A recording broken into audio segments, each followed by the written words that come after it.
Should start recording. Mm-hmm. Okay, yep, we're recording now. All right. So yeah, just 2 more minutes. Sorry for the wait. I just want to make sure. Just want to check really quick if anyone else is coming in. Oh yeah, I'm very excited for this as well, Jeff. This is well, I'll talk about it when I introduce him. When I introduce Tobita.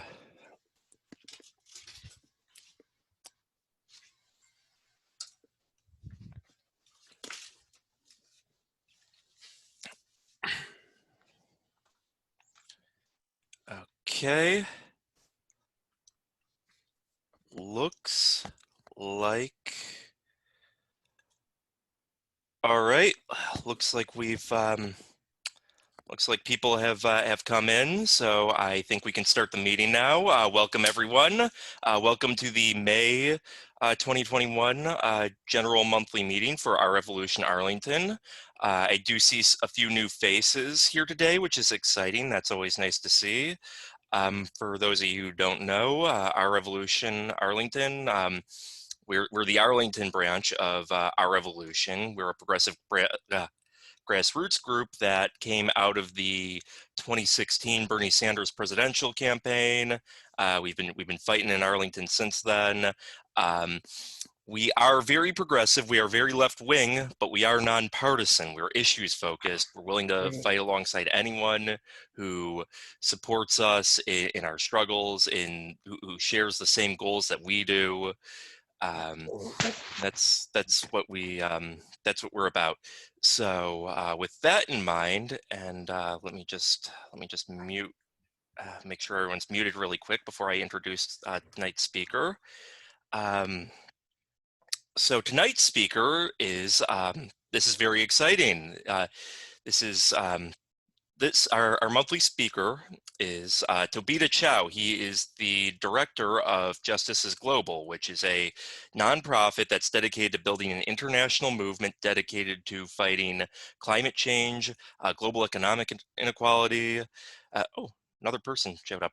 Global economic inequality and rising right-wing nationalism throughout the world. And tonight's topic that he will be educating us on is what a progressive foreign policy towards China should look like, because this is a topic that I've been very excited for, because this is sort of an area where progressives and really anyone who's opposed to American imperialism is kind of it's a little tricky, because you have these situations like with China, which is it has imperialist ambitions of its own. It's been repressing pro-democracy activists in Hong Kong. It's been ethnically cleansing its Uyghur minority in Xinjiang. I probably mispronounced that, but they have these human rights abuses. But then you have the military-industrial complex here in America using those concerns and those abuses to justify expanding their military budget, expanding their global military homogeny. And it puts us in a very weird position where, how do we show solidarity with people who are being oppressed by these other countries, these other governments, but do so in a way that doesn't further the interests of American imperialism, that doesn't further entrench American homogeny. So with that in mind, I've all that out of the way, I will leave the floor to you, Tobita. But oh wait, I need to make you a host so that you can show your screen. Yes, so yes, cool. I do. And just really quick, when you're done presenting and everything, I will need to you'll need to hand the host back to me. Yeah, but got it. Yep, sounds good. Thank you, and thank you all for being here. Great to be here with our Revolution Arlington.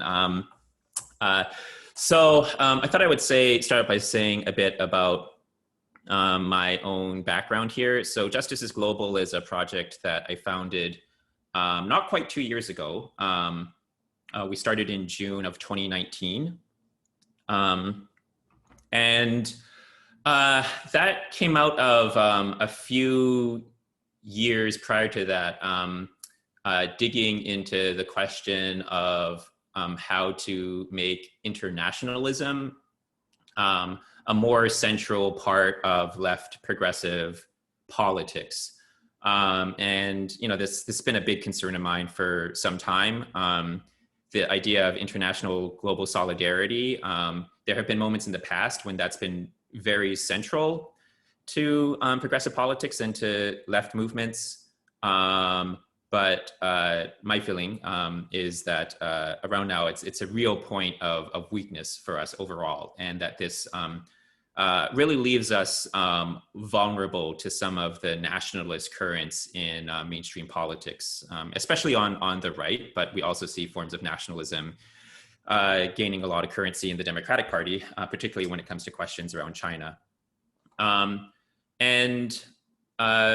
project Justice is Global is dealing with global justice issues in general, but I took on a particular interest in US-China issues going back a number of years. This actually for me started out not dealing with like foreign policy questions at all, but I got into this question of the US-China relationship from the direction of trying to build global worker solidarity. In the past decade, or a bit more than that, starting in about 2010, there were some pretty significant and major strikes in factories in China, in the supply chains of some major global corporations. So there's a major strike at a big Honda factory. There are major strikes at factories supplying Adidas and Nike, strikes at factories supplying Walmart and things like that. So a lot of the powerful corporations that we consider problems when it comes to like the context of US politics, they have supply chains going into China, and there are like lots of workers, like thousands or sometimes even tens of thousands of workers in China going on strike in these corporation supply chains. It just seemed to me that there ought to be something to do with that. Like if we're fighting the power of Walmart here in the US and there are workers in China going on strike in a Walmart factory in China, then we ought to find some kind of way to join forces against our common enemy and common target. And so I started to do some work trying to figure out ways to build international solidarity at the grassroots, just among working people, participated in bringing some labor activists from China in a tour of the US. I was responsible for some stops here in the Midwest. I'm calling from Chicago here. So that was like that tour where we brought over the Chinese labor activists, which was like super inspiring. That was around 2018. Unfortunately, that same year was also a time when anti-Chinese nationalism here in the US was really taking off. And then also around that time in China, like Chinese nationalism was also escalating a lot. In one form that took was a severe crackdown on labor activists in China. And with like anti-China nationalism on the rise here in the US, and then Chinese nationalism on the rise there, and in particular like anti-US, anti-Western nationalism, that's the form that nationalism takes in China. Like these are really mirror images of each other.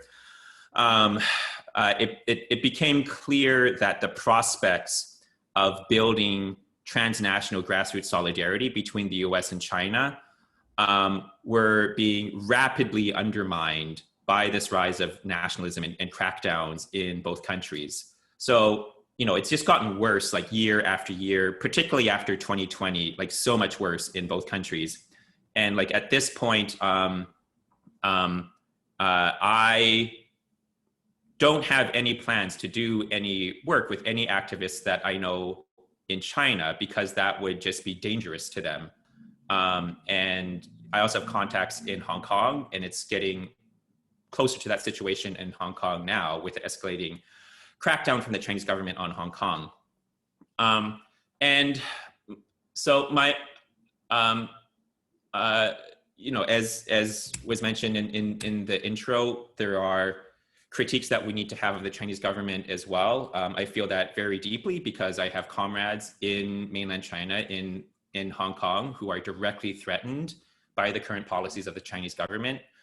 But my overall feeling is that it is crucial that as progressives, we really decouple these criticisms of the Chinese government from the dominant approach that we see in US politics, which is about this US versus China competition and trying to, in effect, undercut the Chinese government and the Chinese economy in order to keep America in the top position. Like, I think that's really the approach that we see here in the US. And from what I can see, that approach to the US-China relationship is just embracing this cycle of escalating nationalism that we see in both countries. And that's not going to work out for anyone, any ordinary working class person in either country. I think it's been responsible for a lot of the escalating crackdowns in China. And I think we can see that it is also feeding some of the worst reactionary elements here in US politics as well.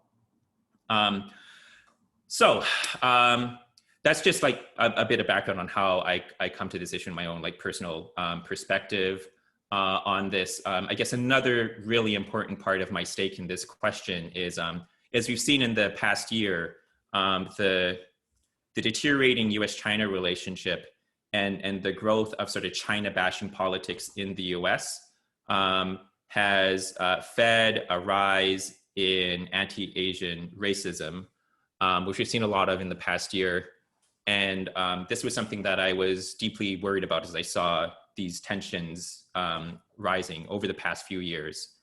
We know from history that when the United States starts to look at another country, particularly, a dominant non-white, a mostly non-white country, as a rival or an enemy, that very easily bleeds into racism here in domestic US politics. And that's something that I have a personal stake in taking on. To talk about this issue of the US-China tensions and the consequences for all of us here in the US and everyone in the world, I want to, this is going to seem like maybe switching topics a bit. I want to talk about something that's been in the news recently, which is the COVID vaccines and the really grotesque inequality that we're seeing in the distribution and supply of vaccines between the developed countries, sometimes called the global north, and lower income developing countries, which are sometimes called the global south. And those are the terms I'm going to be using, like global north and global south. So this is a map of when the different countries of the world are expected to be fully covered by vaccines for the COVID-19 pandemic. And what we can see here is the US, Europe, and other, global north relatively wealthy countries like Canada, Japan, Australia, are given current trends expected to be covered by late this year or by the middle of next year, right? So in the next year and a half, mid 2022 is almost, that's a little over a year now. So in the next year or so. But when you look at Africa, the Middle East, most of Asia, and much of Latin America, coverage is not, unless something significantly changes, coverage is not expected until late 2022 or early 2023, or even later than that. So that's what the pink and dark red, the dark red countries means that these countries will be covered by vaccines in early 2023 or even later than that. So this is just a graphic representation of this really major inequality between vaccine coverage in these global north countries, these developed countries, versus these developing countries in the global south. This has gotten a lot of attention in recent weeks because of the COVID wave in India, which is reaching just absolutely catastrophic proportions. I know a lot of folks with family in India. If you know anyone from India and talk to them about this, like absolutely everybody has stories of family back home who are getting sick, who are like scrambling to find a single hospital with oxygen that can be available for, you know, their aunts, their uncles, their grandparents, whatever. Just a devastating situation there. And it's not just India. The neighboring country of Nepal is starting to reach a similar sort of crisis point. And we could be seeing similar flare-ups also in other countries, maybe in the Middle East, maybe in Africa, where there just aren't the public health resources and where vaccines just aren't available in the way that they are here in the US right now. And this is going, if we don't take some radical action to address this, this is predictably going to cost millions of lives in these disadvantaged countries. It is also a tremendous threat to the whole world because as COVID continues to spread in these countries, it's going to mutate. And over time, we're going to see more dangerous variants of the virus and potentially variants that will escape the immunity that we're getting from current vaccines. So all of us getting our vaccines in the United States, there's a potential that if this continues to spread worldwide, there could come a time when our vaccines like don't work anymore and the pandemic then comes back to the United States like all over again, right? So this is a form of global inequality. It is, first of all, damaging people in the global south most of all, but we are all at risk here, right?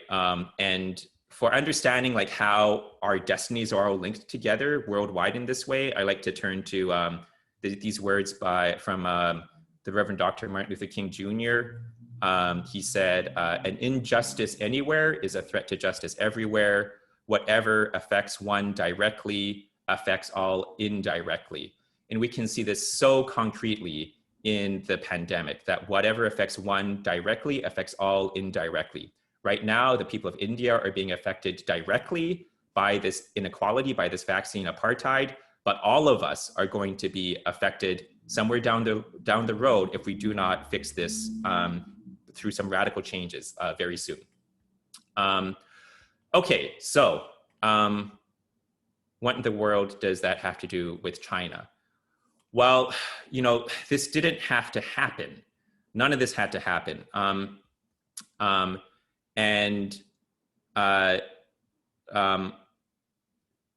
So, you know, there were some early missteps in the way that China handled the pandemic, of course. There were also missteps here in the United States and a number of governments worldwide. But as a global community, like what could we have done to make this situation better? Like once COVID started spreading. And I think like a rational response would have been that from day one, the whole world gets together. We all start sharing all the research. We start sharing all the know-how about how this virus works and how we can fight it. We start we start a plan to scale up manufacturing of vaccines as quickly as possible. We start to build like new vaccine factories, like in every country that we can, like worldwide, so that we just scale up the vaccination like as quickly as possible. Like as soon as it was clear that this was going to become a pandemic, which became clear, I believe, like last March, the WHO, the World Health Organization, declared it was a pandemic. we would like right away, we just like start, okay, we need a global vaccination plan. Let's make it all happen. Let's work together to make it happen. But that's not what happened, right? And instead, we've been having to fight for months just to take the first step towards something like a global vaccination plan.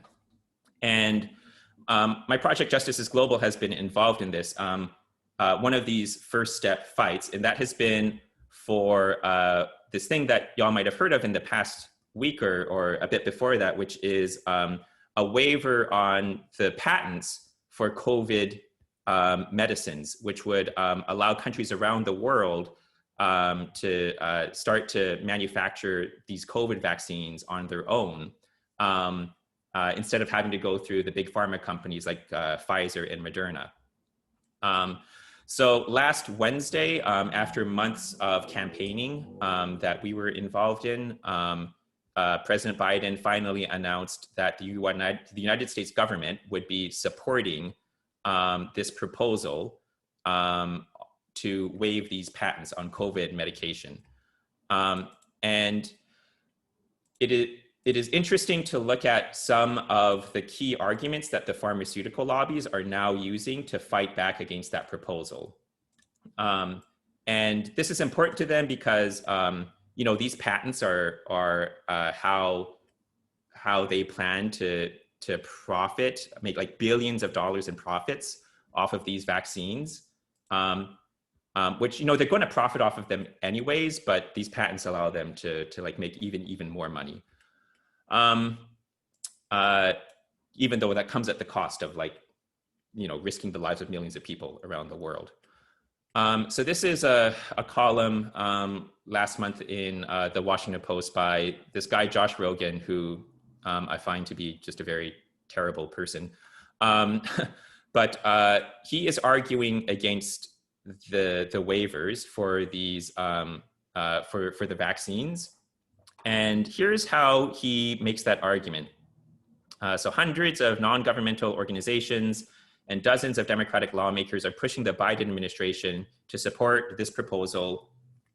But many, including him, and including the pharmaceutical industry, warned the move would result in the United States handing over a generation of advanced research, much of it funded by the US taxpayer, to our country's greatest competitors, above all, China. Okay, so let me stop sharing there. So the argument here is that we can't allow the rest of the world to access the vaccine technology that Pfizer and Moderna are using, because if we let that happen, then the rest of the world, including people in China, are going to start using this technology to, horror of horrors, cure diseases, right? So the great fear here is that we cannot allow the rest of the world to catch up to the United States in our ability to cure diseases. And this argument is like using this US-China rivalry to make it seem like preventing the rest of the world from curing diseases is somehow important for the American national interest, that you and I, that our security depends on preventing the rest of the world from using this technology to cure diseases. And if millions of people in places like India or Africa have to die in order to make sure that doesn't happen, well, apparently that is a price that they're willing to pay.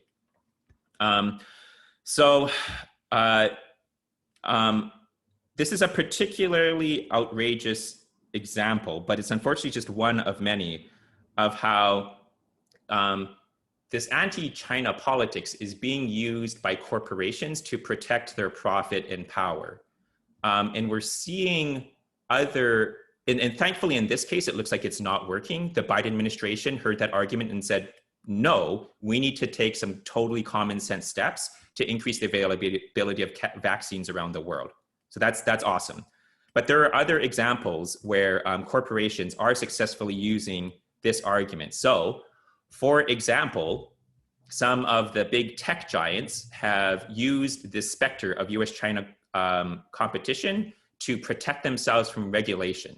So Mark Zuckerberg, the head of Facebook, for example, said, I believe he actually said this to Senator Elizabeth Warren, that if you impose the regulations that you're talking about on Facebook, then that means that the Chinese tech companies are going to beat us. So we can't do that. So in order to beat China, you need to stop trying to regulate these big social media giants.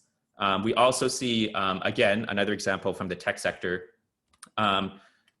There's a thing called the National Security Council on Artificial Intelligence. It's an official government body. It includes tech CEOs. So that's one part of that, tech CEOs. The other part is military or former military leaders or leaders from the national security world. And they are talking about how the tech industry in the US is actually a military asset. And so the US military has to start funding the tech industry in order to create better weapons for the United States. And that includes the creation of, and I kid you not, killer AI robots. They are proposing a multi-billion-dollar program to fund tech companies to build killer AI robots for the US military, right? So in the main argument for that is that this is necessary in order to like beat China, that we need to build some killer AI robots and fund billions of dollars to the tech industry to make that happen. You know, there are other examples of this, but we should be, you know, what we see from both parties, unfortunately, is this attempt to spin anti-China politics as a thing that is like in the interests of all of us and in the interests of the US working class. The way it actually plays out is that corporations and corporate lobby groups are able to use this sometimes very effectively in order to argue that their profits and power need to be protected so that we, America, by which they mean corporate America, can sort of win this race against China. But it is, you know, when you dig underneath the surface, it's unclear how the working class in the United States, let alone workers in the rest of the world, are meant to benefit from this kind of like corporate-driven nationalist politics. Another major concern that we ought to have about this US-China rivalry and how this anti-China politics is playing out in the United States is the way that it has been feeding, as I mentioned before, racism and militarism and some of the most dangerous elements of the right wing in the United States. Just some quick words about that. Republicans are talking explicitly about how they want to recast themselves as the party of the working class. You may have heard a bit of this talk, this idea that the Republicans are now becoming the party of the working class. And so we know that's delusional, that the Republicans, we can see in the fights around legislation in Congress right now that the Republicans are not, in fact, on the side of workers. You can look at their stance on the minimum wage, on the PRO Act, on the Amazon strike in Bessemer, Alabama, on anything, right? They're clearly not leading on workers' rights. However, they have a strategy for creating this illusion that the GOP is the party of the working class. And a major part of that strategy, which they've written about explicitly, is they want to equate anti-China with pro-worker, right? So the idea is the enemy of the worker isn't exactly their boss or corporate power, not exactly. The enemy is really China, right? And so anti-China politics, if they get away with that, then anti-China politics becomes pro-worker politics. And then they think that if they can put that narrative in place, if they can like establish that as a key narrative, then it'll be very easy for them to say like, and obviously the Republicans are the anti-China party, but the Democrats, you know, they're soft on China. Or maybe they're even, you know, there are conspiracy theories about how Biden is in league with the Chinese government somehow, right? And then that's going to be a way for them to like attack the Democrats through this narrative of like this kind of anti-China populism. So I think both when it comes to like the fight against corporate power, these anti-China narratives are quite dangerous. And when it comes to the fight against this increasingly anti-democratic and ultra-nationalistic right, and just the Republican Party as a whole, this is a very dangerous trend. So all that said, what's the solution? So I think it is important when looking at this array of like really dangerous problems to understand like what is underlying these trends. Like what is underlying the growth of anti-China nationalism in the US, the growth of nationalism in China, and this US-China conflict that seems to keep spiraling more and more out of control. And our analysis at Justice is Global is that we need to understand these things in like a really global perspective, and understand them in terms of trends that we can see like all around the world. So when we look at the rise of nationalist politics, like reactionary nationalist politics, like we see that in China. We see that in the US with Trump and the transformations that the Republican Party is going through right now, unfortunately. But we have also seen that in countries across Europe, like authoritarianism and nationalism has been on the rise in Europe for a number of years now. We see this in India. There is an extremely frightening nationalist government that has been in power in India. We see authoritarian nationalist movements and governments in other countries, in Asia, in Latin America, with like, for example, Bolsonaro in Brazil, but that's just one example. And also like similar movements in Africa. So all around the world, we see this rise of nationalist and authoritarian governments and political movements.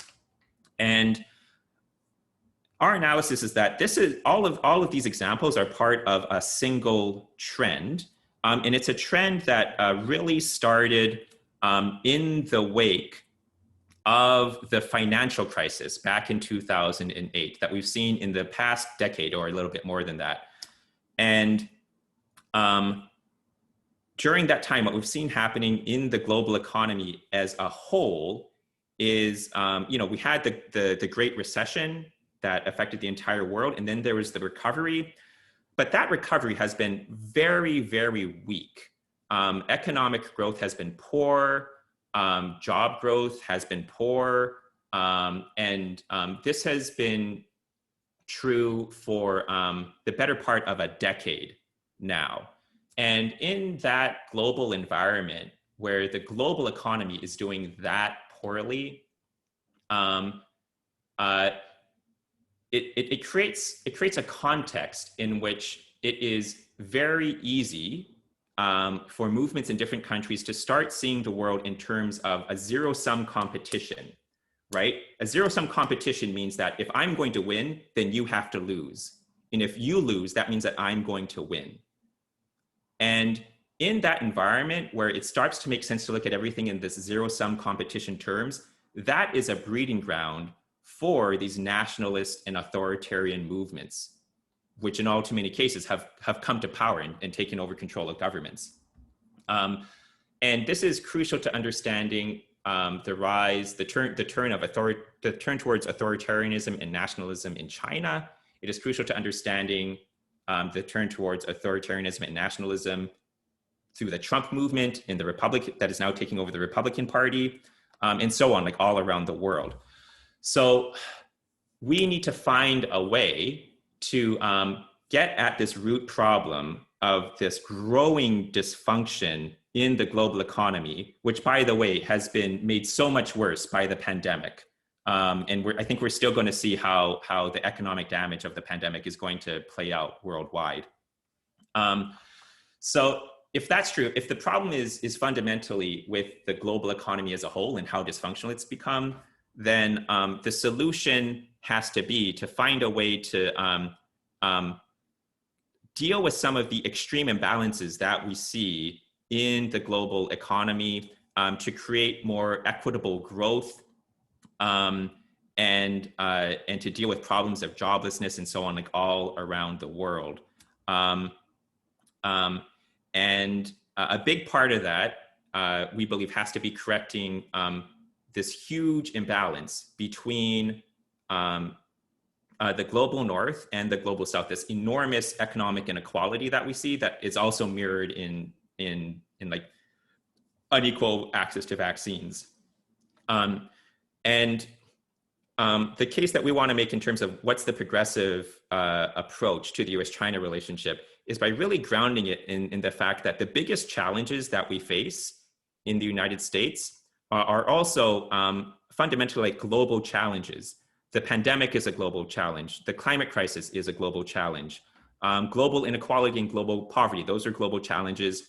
The rise of right-wing authoritarianism and nationalism, that's a global challenge as well. And what we need is, above all, greater global cooperation in order to meet those challenges.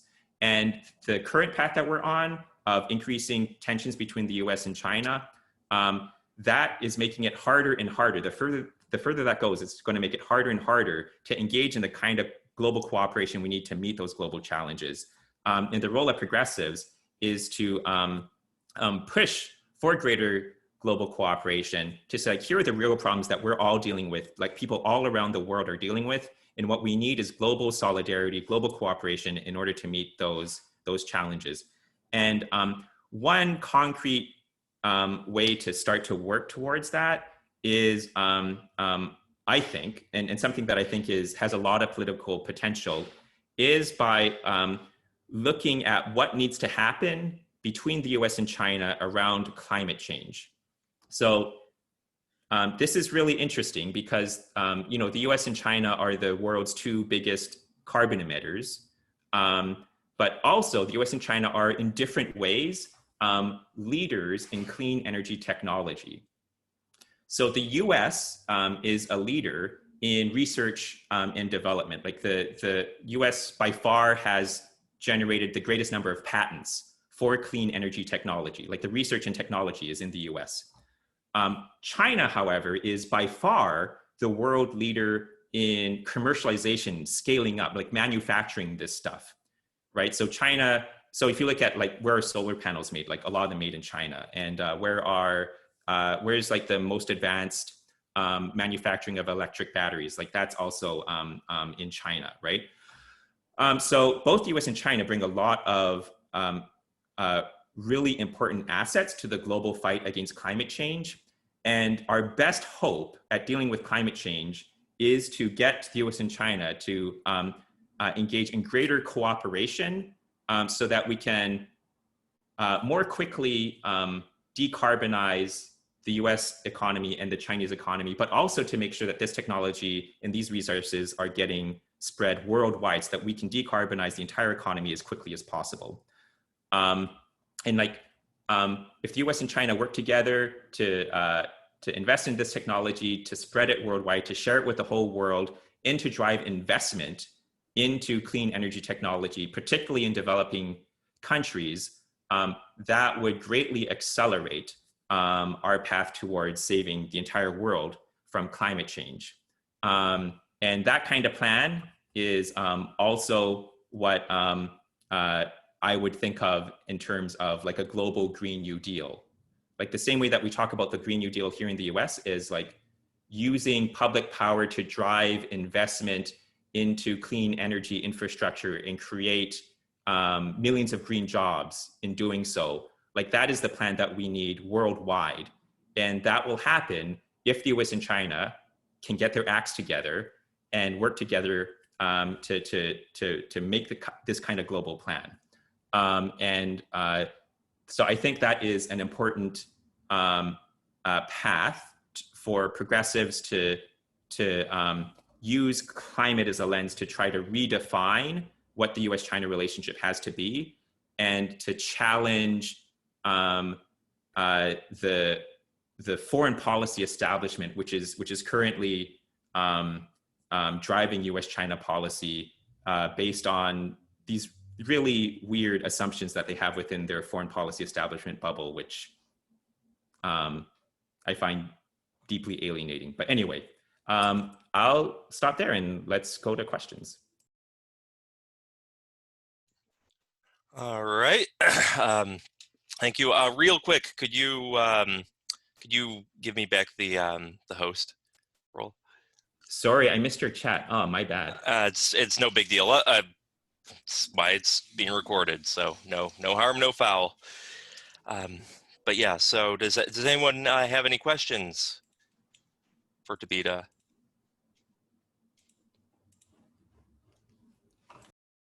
Yeah, this is Erica. I have one if nobody else does.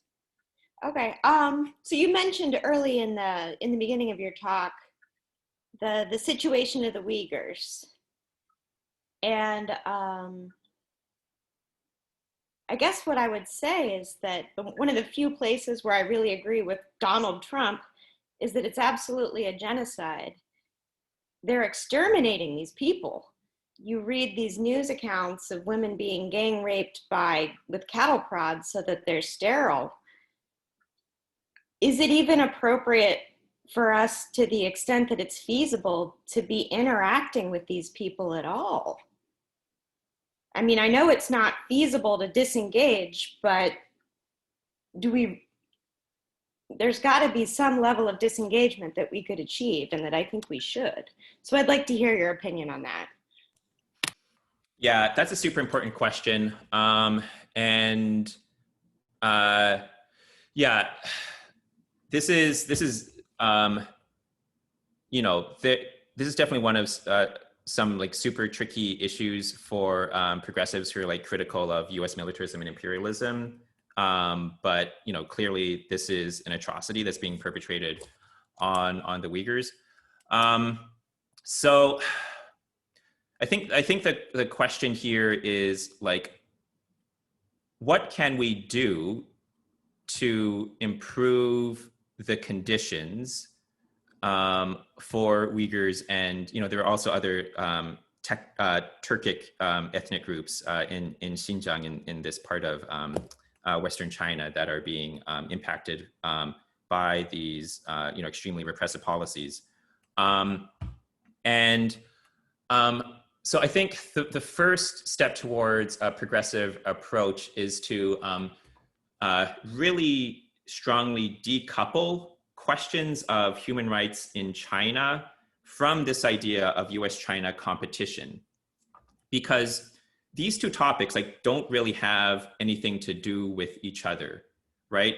Whether the US can maintain its #1 spot on top of the world or not, and whether China improves its human rights records, those are not the same question, and I think aren't there's no going from one to the other. It'd be like it would be as if we said the United States has a lot of problems with its human rights record around mass incarceration or the war on terror. Therefore, we need to attack the U.S. economy. That doesn't make any sense. Attacking the U.S. economy doesn't translate in any sensible way into the U.S. improving human rights. Right. The same goes in China. I think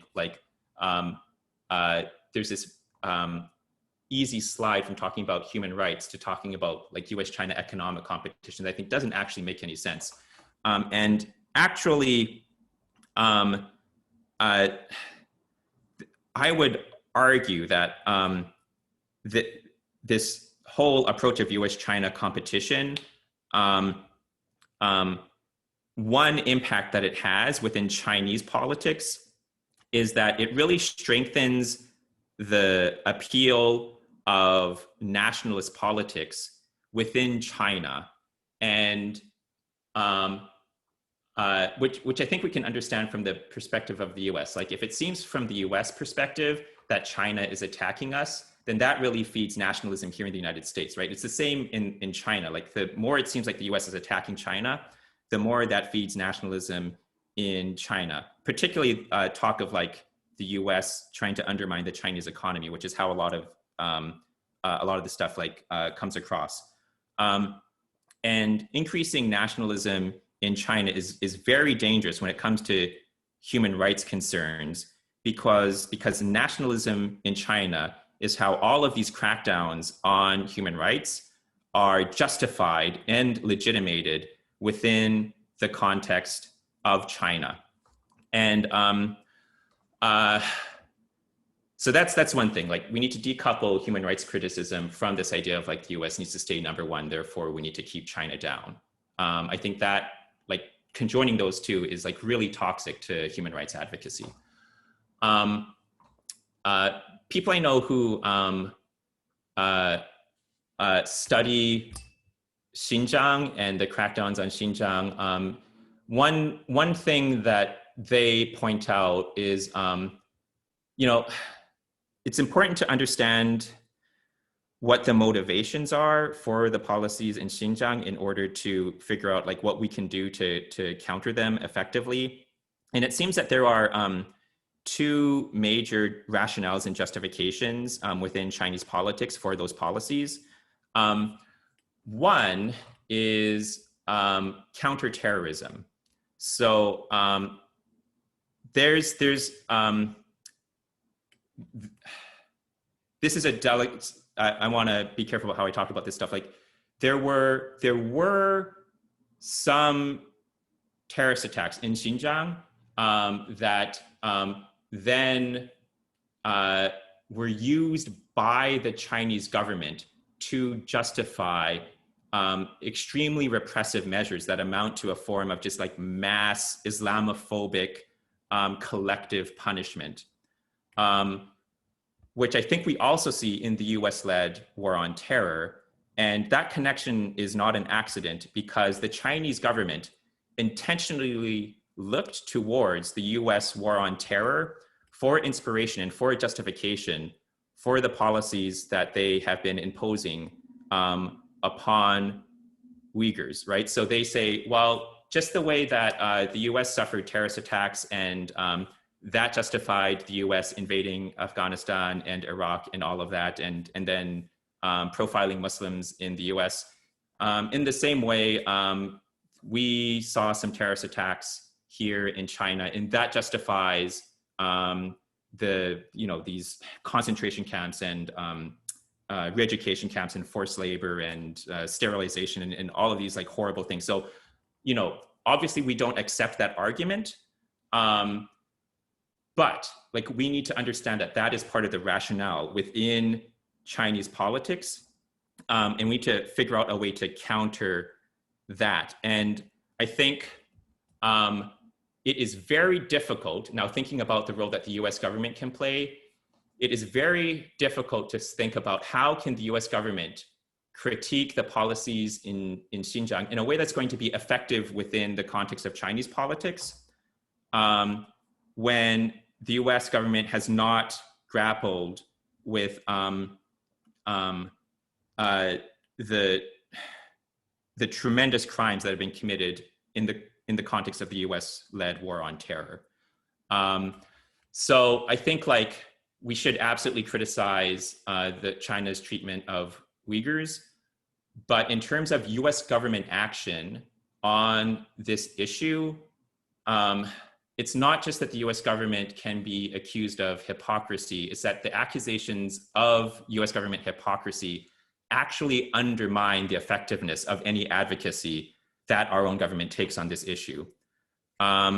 So I think, that's not, there's no easy answers here, but like those are some of the complications that we face when we talk about the US government speaking out around these human rights issues, which we should do. Like, we should do that. The US government absolutely should do that. Progressives in Congress should do more to lead on this issue, which we're starting to see from folks like Representative Ilhan Omar and Rashida Tlaib.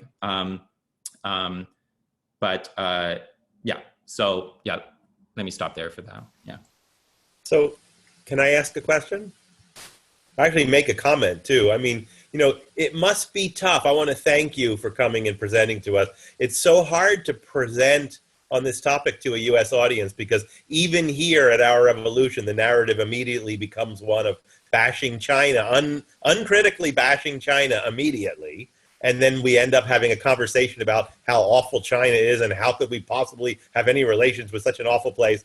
And, no mention at all that China has lifted 800 million people out of poverty in the last 30 years. And that abject poverty is probably the greatest human rights violation going on in the planet today.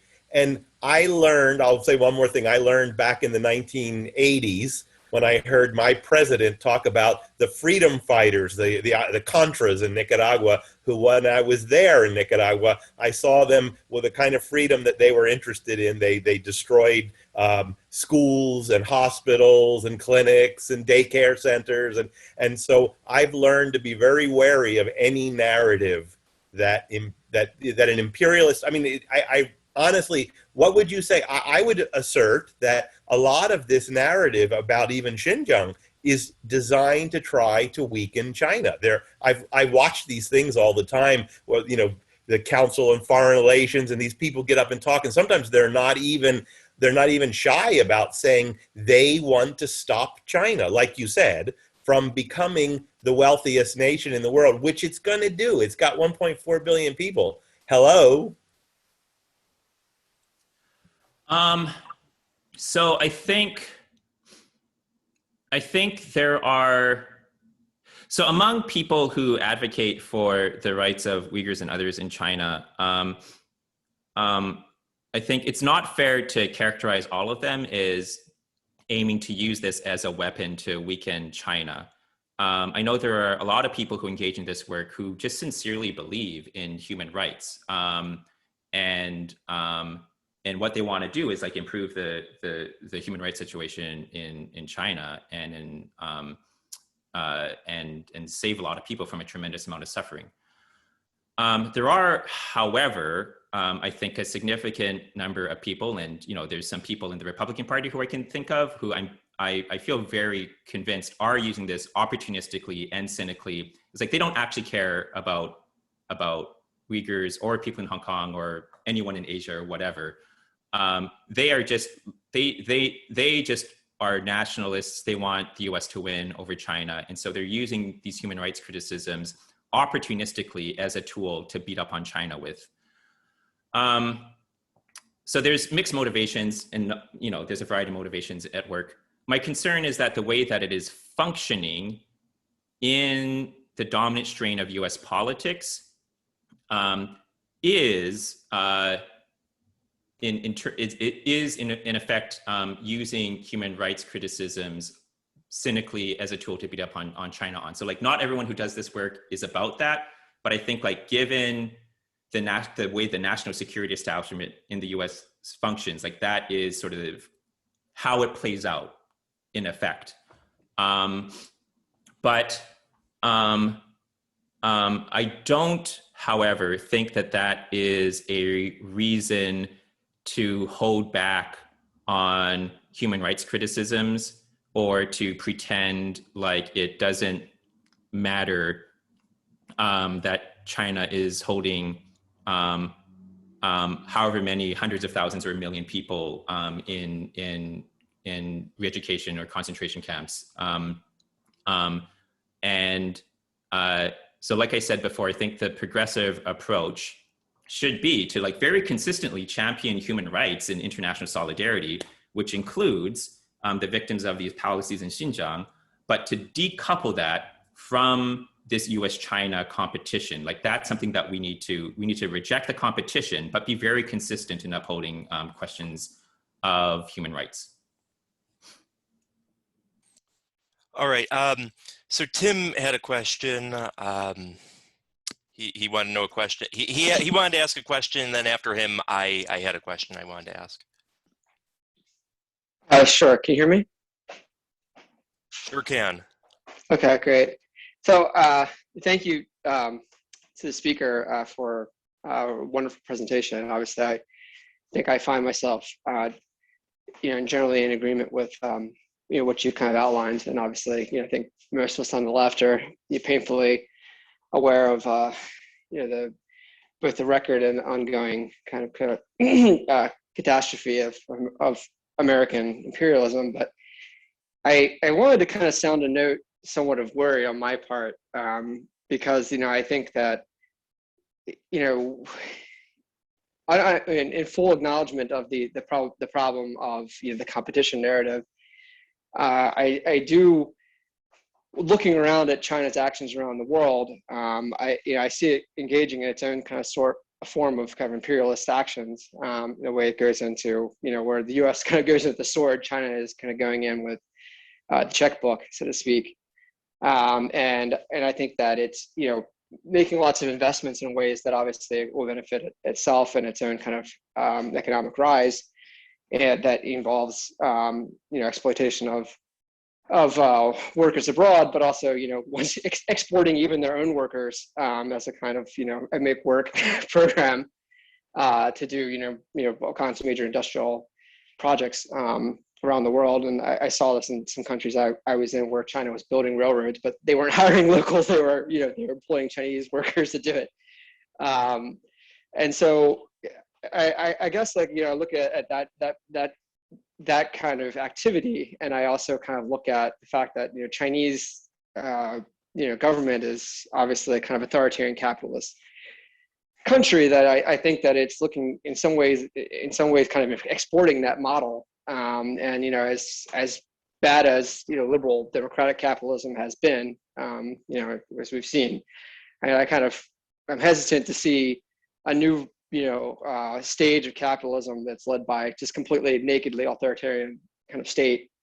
So I'm not really sure what we can necessarily do about that, and I know that I don't want to see the U.S. government use that as a pretext for its own imperialistic activities. But I am concerned about the kind of growth of this authoritarian capitalist model, replacing potentially the liberal democratic model that we've seen, because at least parliamentary democracy, obviously capitalism has its major limits in terms of dealing with the problems of capitalism, but at least there's some levers for kind of affecting some kind of change. And I just so anyway, I'm going to shut up now, but I don't know if that's a really clear question. No, yeah. totally a fair question. Yeah. So so whatever, we're all critical, I think, here of U.S. hegemony, world domination, all that. I certainly don't think that the solution is to replace U.S. hegemony with Chinese hegemony and okay, now China gets to run the world. That is not my vision of a just and sustainable future for the planet.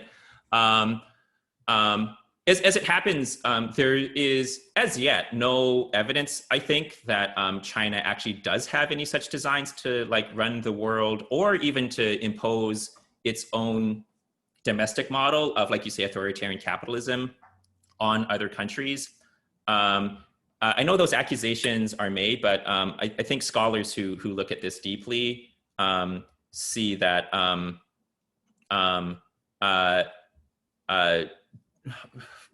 by and large, China is really not that interested in the details of how different political systems are run. And if there's a democratic country that China can do business with, great. If there's an authoritarian country that China can do business with, great. And that's their approach, for better and for worse, right? So that will sometimes lead to China doing business with in supporting very repressive and authoritarian governments. So, for example, that's the case in, I believe, Zimbabwe. That is potentially how things in Myanmar are going to play out, unfortunately, if Southeast Asian countries cannot figure out some other solution to that. So there are definitely some cases where that leads to China sort of economically supporting some very bad governments, but that's not because China's trying to impose authoritarian capitalism on those countries. That's a different question. So what does that mean in terms of what we want to see in terms of the future of the world, given that China is a rising power? And I think from the perspective of the United States, just like one thing that I would recommend for US policy is for the United States to do more to meet the real needs of people around the world, and to exercise a different kind of leadership than the kind of leadership that we see being chased after, where, you know, like right now it seems the dominant approach is we need to secure American leadership, and that means beating China and keeping China down. Well, what if we took like a very different approach and just said like, okay, what can the US government do to actually meet the real needs of the majority of people on the planet? Like, for example, around the pandemic, like what if the US just went all in on making sure that the entire world were vaccinated and that people across the global south were vaccinated? And what if the US went to everyone that had something to offer, including Europe, including China and Russia and India and everyone else, and said like, okay, how can we pool all of our resources in order to vaccinate the entire world as quickly as possible? That would be a very different form of US leadership than we're seeing right now. And it would involve a more cooperative relationship with China. And it would actually, I think, do more in the long term to counter, in a way, China's rising influence by establishing the US as a kind of leader that can actually meet people's needs around the world, and that can bring different actors to the table to work together to meet shared global problems, right? So I feel like if the US government can like get over this hang up on like whether the US or China is number one, and just figure out ways to bring the whole world together to meet common global challenges, then that is a way for the US to both like meet people's needs, have a more positive influence around the world, and it like counters the risk that like China could start expanding a sphere of influence that the US is somehow excluded from, which I think like is a real danger and a real threat that we want to avoid. So yeah, I don't know. Yeah, let's focus on trying to figure out how to use the resources that the US does in fact have to work together with everyone else in order to meet real needs, and make that the focus. And I think that's our best way forward. All right, and so I have a question, and I think that's what we'll have time for. But so this actually isn't my question. I was telling some other people about this meeting, and there's one person who was interested in attending, but she had a scheduling conflict. But she brought up a concern that I'd like to ask on her behalf, which is it's an interesting concern because this is something pertinent to the progressive movement.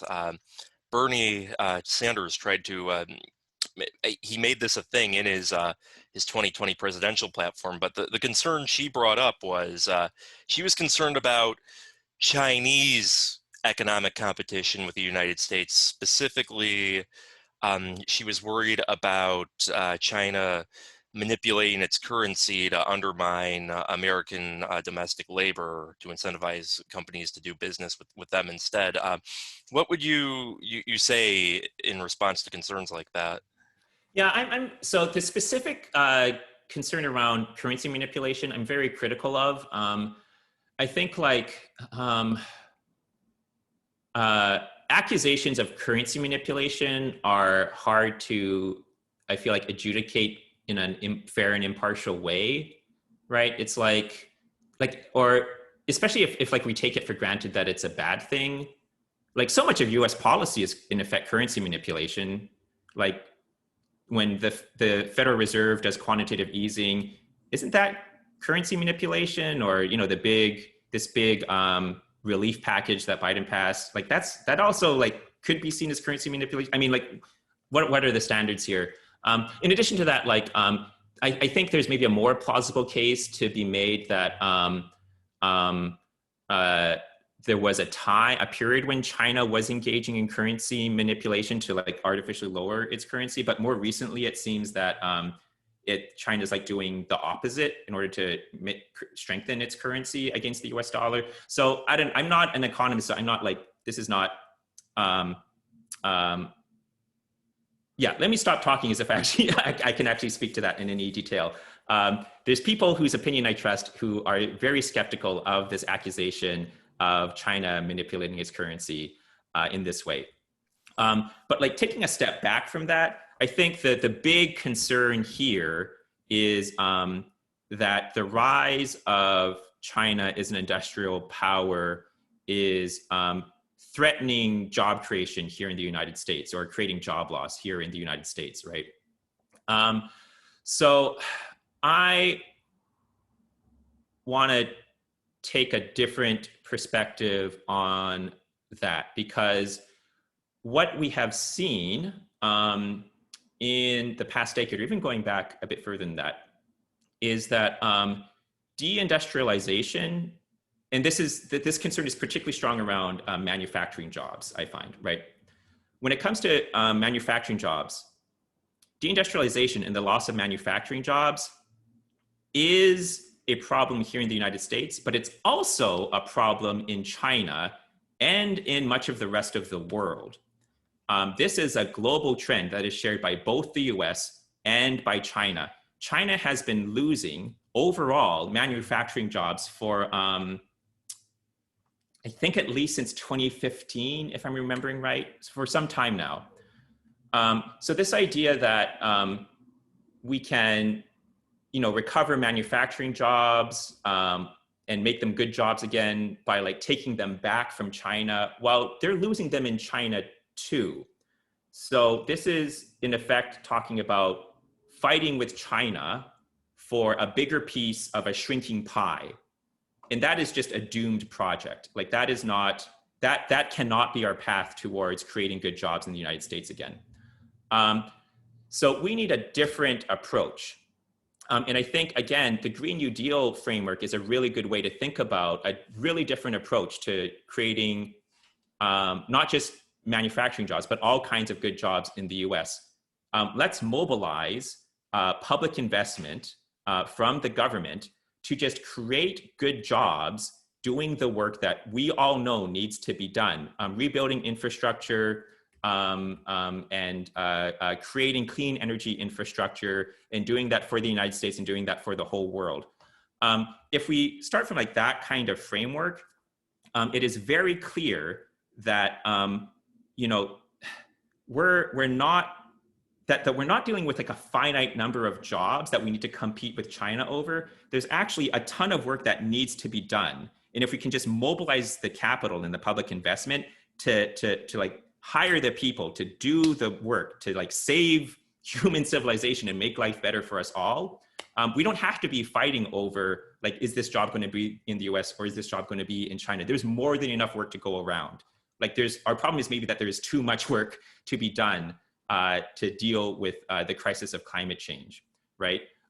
So that's sort of the perspective shift that I want us all to take, that the solution to job loss is not to fight with other countries and workers in other countries over who's going to get like some finite number of jobs, is to figure out like, what's the work that actually needs to be done?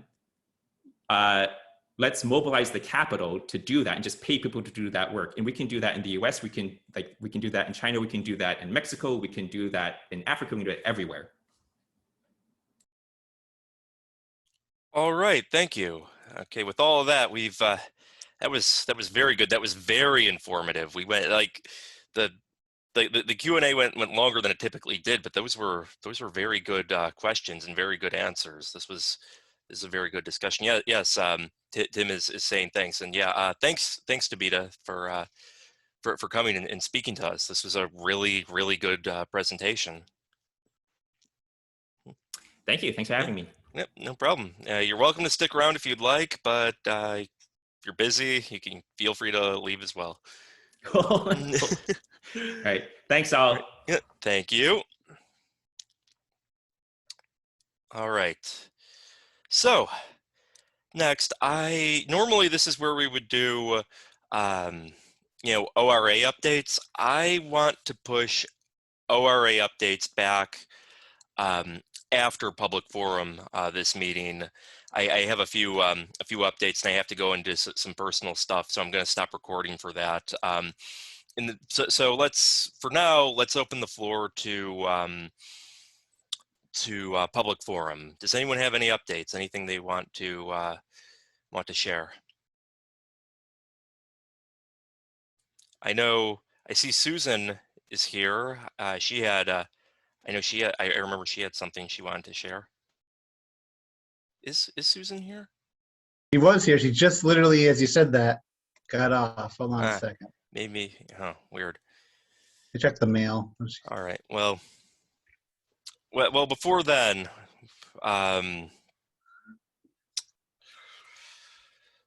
what, does anyone else have any updates they'd like to share? Oh, Kristen. Hi there, thanks. Hey, just wanted to share with everyone, we're gonna do a phone bank for Karishma Mehta. We'll be calling all of the Our Revolution people in District 49 to remind them to get out and to vote. The election is the primary for Karishma. So since District 49 is such a heavy Democrat location, if she beats Alfonso Lopez, she is pretty much a shoo-in for the election. So far, no Republicans have even filed. So let's, if you can join us Tuesday, the 18th, 5:30 p.m. She will kick us off with a few motivating words. She'll have to leave for another forum that night, but then we will do the training and give everybody the information they need. And I just, there's the Mobilize link. So please RSVP.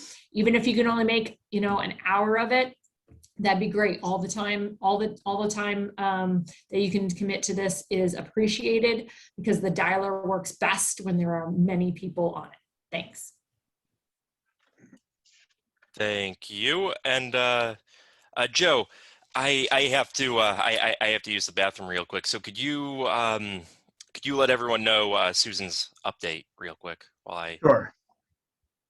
Sure. Can everyone hear me? Yes. I think I'm on. Yes. Okay. So it was the upcoming Democratic School Board caucus, and the basically, well, there's the announcement here. I can just read the announcement.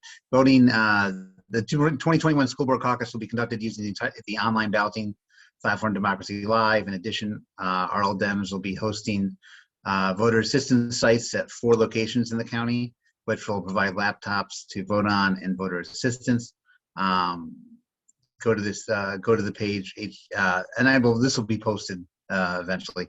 HTTPS arlingtondemocrats.org/vote/SB caucus. Anytime from May 17th to the 23rd to access the portal via computer, tablet, or mobile phone, and to get detailed information about the dates, times, and locations of the 4 voter assistance sites. So the upcoming School Board caucus.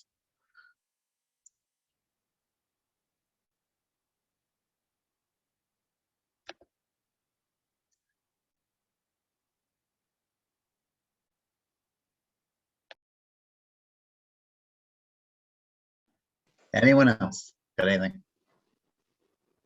Well, I know that they're looking for people for those 4 in-person sites, especially Spanish speakers, if somebody wants to help man those sites. Democrats are looking for those. Also, the NAACP has started some voter registration. If anyone wants to help out, particularly in Green Valley this Wednesday, from 4:30 to 6:30. Just contact me. I'd appreciate some help. That's it.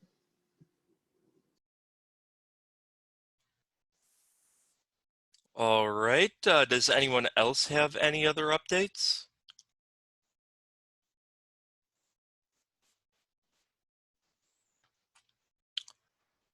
Well, in that case, I do have one update real quick. I will post it in the chat. Tomorrow, the For Us Not Amazon Coalition at 8:30 p.m. is going to be having a virtual rally. It's going to be an interactive rally to hear about how the community wants public funds that come from taxing Amazon to be used. So that should be a very interesting discussion, a very interesting forum. We should be the ones in charge of deciding how that money gets allocated. For us, not Amazon has been doing a lot of really good work. So I would encourage people to attend that. I put the link to register in the chat. So that's all I had to say. So does anyone else have any other updates before I stop recording and go to ORA updates? Going once, going twice. Sold. Okay, that'll be it then. All right.